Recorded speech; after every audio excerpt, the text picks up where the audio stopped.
All right, let's go out to Seattle, Washington. Ooh, we got a couple on the line. Let's go to, walk me through how to do this, guys. We're going to go to Elizabeth. Hey, Elizabeth, what's up? Hi, good morning. How are you? Partying. How are you?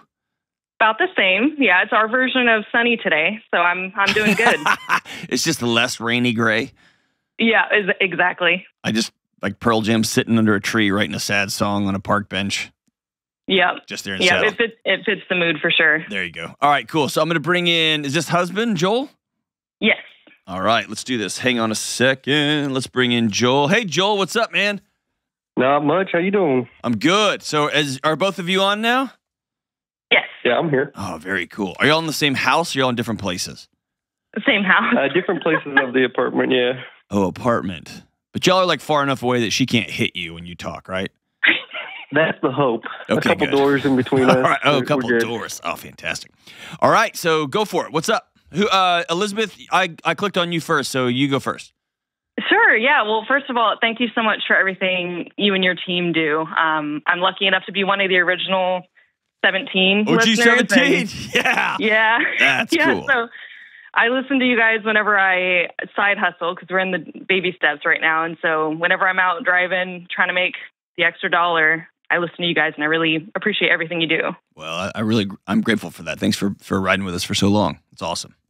Absolutely. So my question is, I just would love to hear your expertise on how to draw healthy boundaries with your spouse. I can give you a little backstory as well. Sorry, I'm super nervous. I didn't think I'd be talking to you. You're all good. I mean, I can say don't be nervous, but that's like, it doesn't matter. Okay. Just go for it. And my promise is we have the best editing team in the world and they'll make you sound good. Beautiful. Okay. So my husband and I are really close. We're best friends. We get along very well when it comes to finances, goals, dreaming, all of the above. The one thing that we keep hitting a hiccup on is our physical intimacy life. And there seems to be a there seems to be a disconnect as far as the quantity of how often it occurs.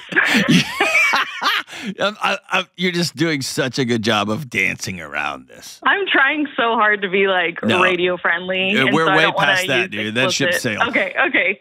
Yeah. So I have a hard time with initiating or even it being on my sex being on my mind.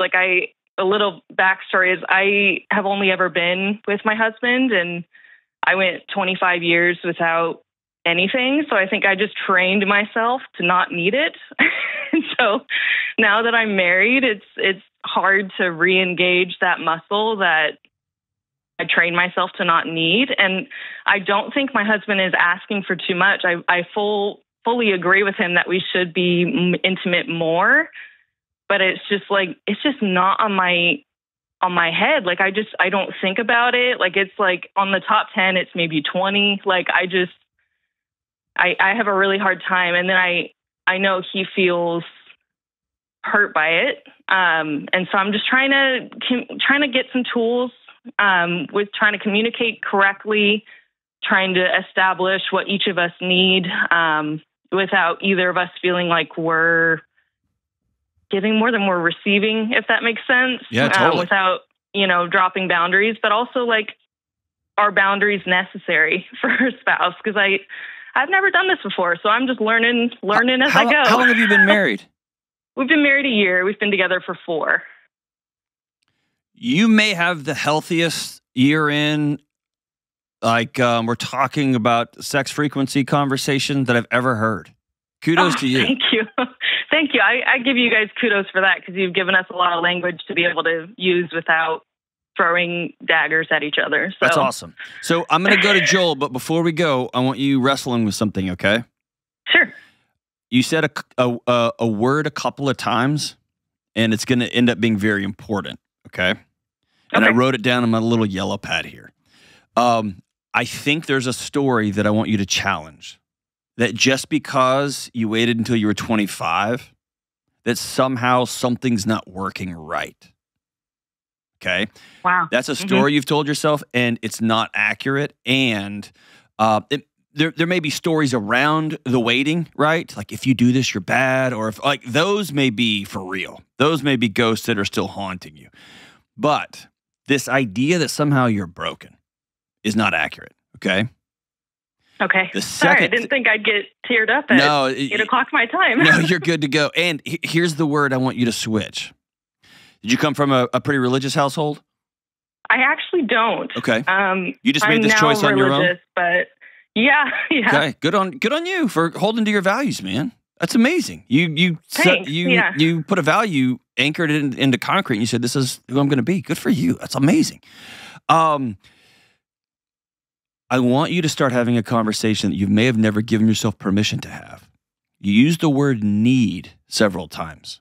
And we're going to talk about why that's important. But I want you to start asking yourself, what do I want? And that's a radically different question. Okay? We're just going to let that float for a second. All right, Joel, give me your side of the story. I just want to have sex, man. Like, what's your side of the story?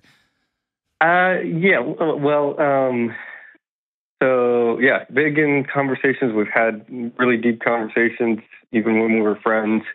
And I know it's something I got to work on, but physical touch and quality time are like they are far above my love languages.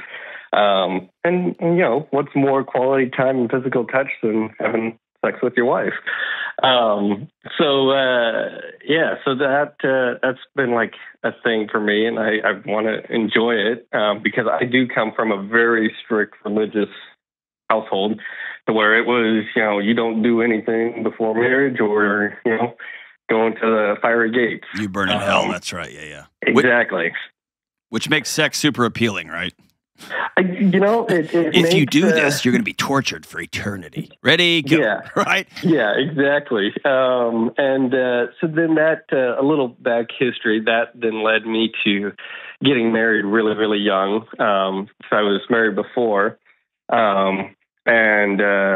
You know, when you're getting married for the wrong reasons, it usually doesn't end up very well. So going through that divorce, then remarriage, and going, okay, now I can fix all the things that I did wrong in the first marriage, and this should be great. And you know, when you're in the honeymoon phase, everything is awesome and great, and then reality sits in, and we got married and everything, and then it's like, okay, now it was like all of a sudden the brakes got pumped, and I'm like, okay, I know you've talked about, you know, as many green lights and as few red lights as possible to help the intimacy. And so trying to do that and create all these green lights for Elizabeth, and making sure that she feels safe and comfortable, and we have the conversations. And sure enough, her love language is words of affirmation, and I don't even know what that is. So working on that. But yeah, so it's been, but I also want to have, there's, like she's mentioned, healthy boundaries. I want to make sure that I'm not asking too much, or I'm not forcing, because I don't want to be that kind of a guy. I don't want to be the and so it's, where's that healthy boundary for couples of like, hey, you know what? No, this is my boundary, or you know, we're married. It's okay. So that's where I'm lost. I don't know where that is. Awesome. And as a man, I don't want to force myself. No, I got you. You're a good man. You're a good man, and you're trying to figure this out in real time and balance what you believe to be our quote unquote needs, and also you want to honor your wife, and you want to do it in this way, in this 21st century way, where you're a masculine male that also does it all perfectly and carries the feminine. Like, it's just a mess, right? There's no roadmaps, right? No, there isn't. All right, I'm going to reverse engineer this. I'm going to start with you, okay, Joel? Mm-hmm. And you're going to think you know where I'm heading. You probably don't. Is that cool? Yeah. So sounds good. Don't try to guess and get there first. Just walk with me, okay? Okay. What happens the day after you wanted to have sex the night before and it doesn't happen? What happens the day after? Yeah. What is your detachment strategy? Do you pout? Do you get mad? Are you super cool about it? Do you go masturbate by yourself? Like what's your thing? What do you do? It's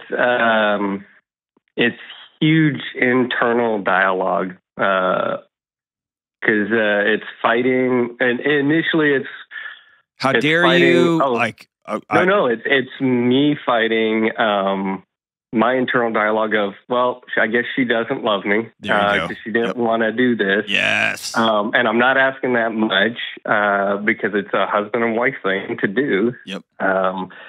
And it's me fighting that, though, going, no, she still loves me, even if she doesn't want to have sex with me. But then it's like that internal fight. All right, so I want to cast this out here, and tell me if I'm wrong.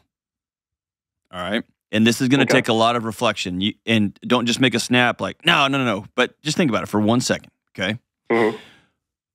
Most men in the current world we live in live such boring, lame, uninterested, devoid of purpose and desire, disconnected lives that sex is the last frontier.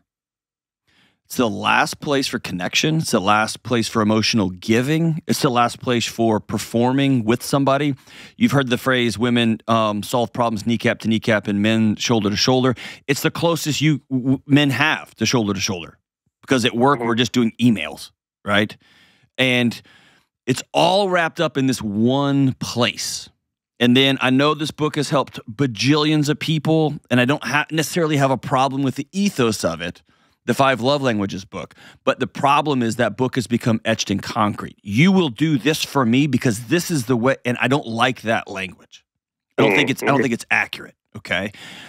When you have placed all connection, the question, am I worthy, can only be answered by who loves us and who do we love?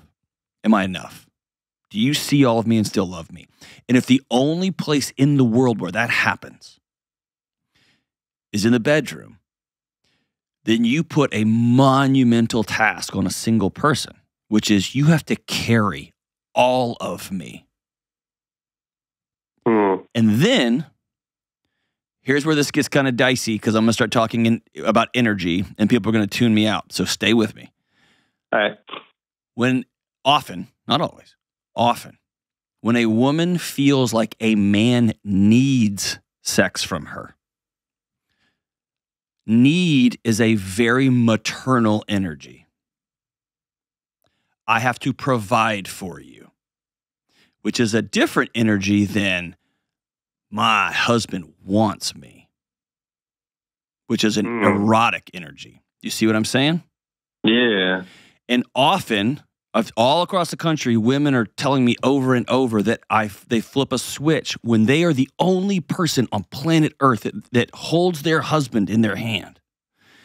And he needs sex. I need this from you. Then they become a mom. Oh, yeah. Versus, I really desire you. And then you got your wife over here, and the words she was using out of the gate were need. I don't need this. I don't need. And neither of y'all are talking about what do you want. And the words about want, the energy around want is eros. It's erotic, right? That's a totally different body energy. It's a totally different thing you bring to the table. And the beauty of what you guys have done is y'all have wrapped it up in I'm assuming a monogamous relationship. It's game on within this boundary y'all have created for yourself. But I'll tell you, she can't hold you, all of you. Now, go back to what I said earlier. I kind of kept rambling there to give you a second. Does that hit you as, no, man, I got a lot of men that I serve with. I got a lot of men that I do cool things with. I have a fulfilling, purpose-driven job. I'm running a business. Like, is that you? Or is it like, oh, no, that kind of sounds like me, man? Well, the me today, that is 100% me. I used to be all adventurous, crazy, going out and doing everything. But yeah, now today it's like, work straining and just, there's not as much adventure or not as much like it's not even drive. adventure. Think of purpose. Yeah. Think of reason to get out of the bed. Yeah. Exactly. Otherwise, sex becomes a place of desperation. And that's kind of a turnoff, right? Now, there's going to be some people who are like, dude, I want somebody to be desperate for me. That's fine. That's outside of the bell curve, okay? Whew. Now, Elizabeth, you're hearing this conversation. Jump in. Mm-hmm. Yeah, it's definitely ringing true for me. And I don't know about maternal, but it does feel like immense pressure. And then I feel guilty for feeling that pressure instead of being honored by that pressure. Sorry, I'm starting to get emotional. No, that's what you just said is so profound. Yes. Because there's a difference between I desire you and then the lifelong, like, am I enough? Am I beautiful enough? Like, those insecurities will show up, but that's different than, hey, I need you to go get the groceries. I need you to go get some gas in the car, and I need sex 3 times a week. Mm-hmm. Right? Then it gets put on a list. And then when that activity is the proof that your husband's lovable or not, that's a lot to carry, right? It is. How do you experience him when he wants more sex than he's having? The best way I can put it, sorry. The best way I can put it is it feels like he disconnects. Like it's like there's like a light in the back of his eyes that just stops focusing in, or he'll be quieter than normal. And he's not a super talkative guy, but he'll just do things more on his own. He goes inside of himself. Yeah, he'll get up and go walk the dog, or go, do things individually instead of kind of including me in it. Yeah. So Joel, the words I'm going to use are, I understand they're kind of deflating, so just go with me, okay? Okay. It's been my experience working with men that when we get to a place where there's a mix match, right? Or mismatch, however you say it, of sexual, like I want to have more sex than not. And more importantly, I want it to be great, and I want her to really want it when we do it, right? Mm-hmm. And then there's it's a mismatch that it becomes an act of desperation. It becomes a thing that I need. It becomes a constant loop in your mind. And then it becomes just about release, or just about getting off. And the light burns really bright like a fire until nope, it's not going to happen. And then poof, that flame's out. Or the flame burns real bright, you get off, it's a release, it's over. Whew. And then that pressure starts building up again for tomorrow. Does that ring a bell? Yeah, that sounds very, very familiar. Okay, all right. So can I tell you both? I think your marriage is freaking incredibly strong. Well, thank you. And I don't think there's anything wrong with either of you. I don't. I think y'all have fallen into, you haven't fallen into anything. I think y'all are walking the lane that the world has handed us for what marriage looks like. Here's a couple of lies. Women, their sex drive is male sex drive light. It's male sex drive divided by 2. That's not true. Most women have never been asked, what do you actually want? What are you into? What feels good? What do you like? What do you not like? That's number 1. Number 2, men have been told that they need this thing, and that becomes the driver over I desire my wife. And when you have eros in your home, and I'm taking this old Greek word, it's Esther Perel talks a lot about it. When that's in your home, when that becomes the air that you breathe as a newlywed couple, I want her, then dishes just get done. Right? You're able to say, hey, I really would love X, Y, and Z. I can say it out loud instead of this hinting. One more question for you, Joel. I should have asked this earlier. I'm going to make things really weird at dinner tonight. Are there sexual things, positions, things you want to try, things you want to do that you haven't brought up yet? Actually, no. There are things I do want to try and do, but I have brought them up and they've been shot down. So it's trying to make sure that I don't push those boundaries as well. Okay. All right. So not just frequency, but also. Often people, so good on you. Often people, and if we had a whole other, we could do a whole show with just you two, because y'all are awesome. But if we had a whole other call, I would love to hear how he brings it up, Elizabeth. That would just be amazing. My guess is there's a hem-haw to it. There's or it's brought up like, hey, could you pick up some more almond milk at the grocery store? And by the way, I want to try this thing. And Elizabeth, in your mind, you go, I don't know how that's physically possible, but right? And it's not done out of eros. It's not done out of desire or want. It's done out of, will you do a task for me? Instead of, do you want to do something crazy, right? And one of those is an invitation, and one of those is a checklist. All that to say is this. Whew. I want y'all first and foremost to read Emily Nagoski's book together. Have y'all done that? We haven't, no. Okay, please. I've heard you mention it before. Please get that book and y'all read it together. You'll both blush because she is as, it's not a faith-based book by any stretch of the imagination at all, but it is the best book I've read on introducing, the book is for women. It's written to women on introducing them into this question, what do you want? And most women have, what even feels good? Like entering into this space, what are the voices? What are the stories that you start to tell yourself or that have been told to you and that you are taking on, right? It just starts from square one. And honestly, what I love about it, it starts with an anatomy lesson. Most women, now I'll say most women, a large number of them don't even know that. Like, here's what things are called. And we're going to start there, right? And it gets into it. But here's what's amazing. It begins to give you a series of questions you can ask and broaden the conversation in your home. It's not just about this. Can we have intercourse tonight? Because that question is wearing you out, Elizabeth. That question is wearing you out, Joel. Mm-hmm.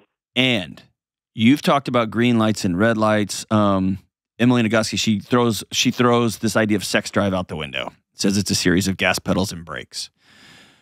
My guess is you have focused a lot on the gas pedals in the house for Elizabeth. What are her brakes? And her brakes right now are, I don't even think about it. It doesn't even enter my mind. By the way, are you on birth control, Elizabeth? Yes, technically, but it's non-hormonal or anything, okay, so it wouldn't affect. Yeah. I've heard that repeatedly, so that's just a quick aside.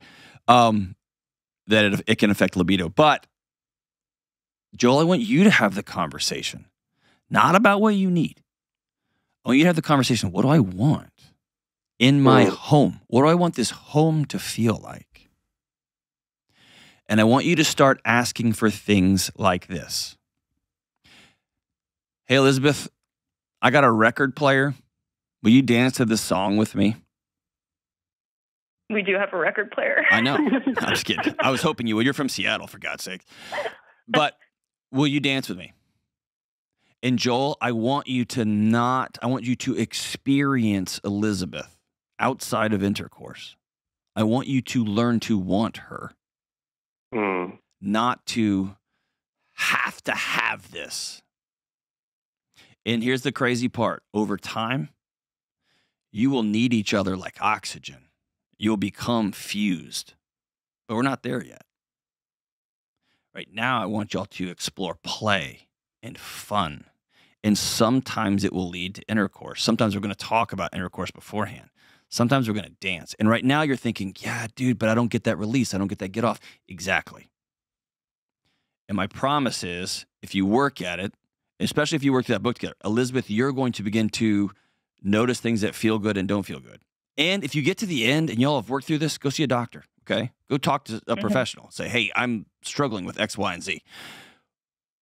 But your conversation your concerns are so common that I'm guessing it's a bigger picture than that. Okay, so I've thrown a lot at you, and I haven't given you any bedroom techniques, intentionally so. Last thing. What is this? And I'm going to say this in a cheesy way, but I'm serious. What is the state of the anxiousness in your home? I'm a ball of anxiety. Like, Okay. I'm like a rubber band ball. Like, About what? everything. Okay. I'm going to send you a copy of Building a Non-Anxious Life. I want you to work through it from start to finish. Okay.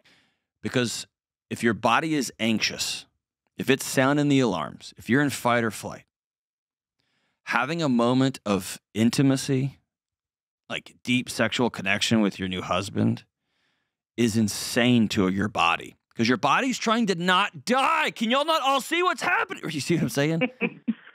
Having sex sounds insane. Why would you stop to do that? You know what else is insane? Sleep. Why in the world would you sleep? The only thing that makes sense is mainlining sugar and carbs because it keeps us going. Coffee, too. Yeah. Well, I'm on cup number 44 for today, right? And Joel, here's your homework. Besides reading this book alongside Elizabeth. By the way, I don't know Emily Nagoski, Dr. Nagoski. I don't know her. I've never met her. I just think the book's incredible. I want you, and this is going to sound nutty, I want you to start hanging out with a group of guys once a week. Okay. The research says 2 nights a week. I want you to start with 1. And you might think, I don't have any guy friends. Exactly. I want you to have a hard conversation. In fact, I'm going to send you my buddy Ken Coleman's got it's like an assessment for what job you should be doing. I want you to take it. Okay. Because I want you to open your eyes, ready to go be of service to something today. I want you to begin thinking, no, I play a key role at wherever it is I work, whether I'm a plumber or I'm a physician or whatever, a surgeon, or I sweep the streets. I have a role to play here.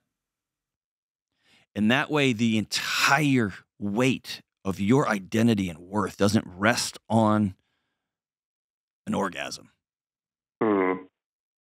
Yeah. And by the way, taking that pressure off will make your orgasms, A, way more frequent, and B, infinitely more amazing.